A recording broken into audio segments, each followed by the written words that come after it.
Serial ये है मोहब्बतें से फेमस हुई एक्ट्रेस दिव्यांका त्रिपाठी का अब छलक उठा है दर्द।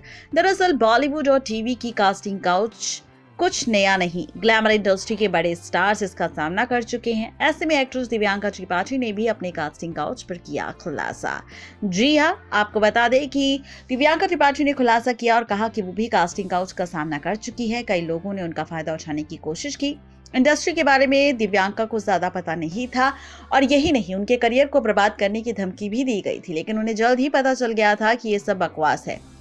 दिव्यांका ने यह भी कहा कि उनके माता पिता और बहन की वजह से उन्हें हमेशा सही गलत का फैसला लेने में काफी ज्यादा आसानी हुई।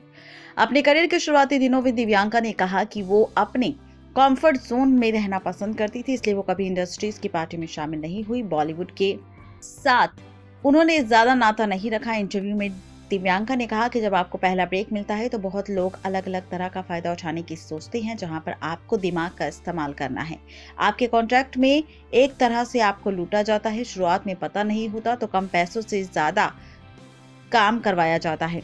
जब मैं आई थी तो लगभग बच्ची थी, मुझे मालूम नहीं था कि किस तरह से कैसे क्या बात करनी है। बस इतना मालूम था कि सही क्या है गलत क्या है, क्योंकि मम्मी पापा और दादी ने मुझे अच्छी ट्रेनिंग दी थी, तो मुझे उतना पता था। एक शो खत्म होते ही एक बार फिर से स्ट्रगल करना शुरू हुआ। एक वक्त ऐसा था जब मेरे पास पैसे नहीं थे, मुझे अपने बिल, ईएमआई और दूसरे खर्चे देने पड़ते थे, बहुत दबाव होता था।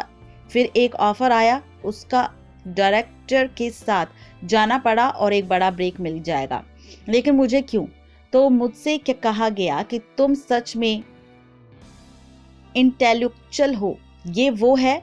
इससे इस तरीके से बताया जाता है कि मेरी जान इसी से बचेगी और ये आपकी मदद करेगा। दिव्यांका ने कहा कि ये मी टू के पहले की बात है। ये जो लोग आपको इस तरीके की बात करके फंसाते हैं, ये सब कुछ बेकार है।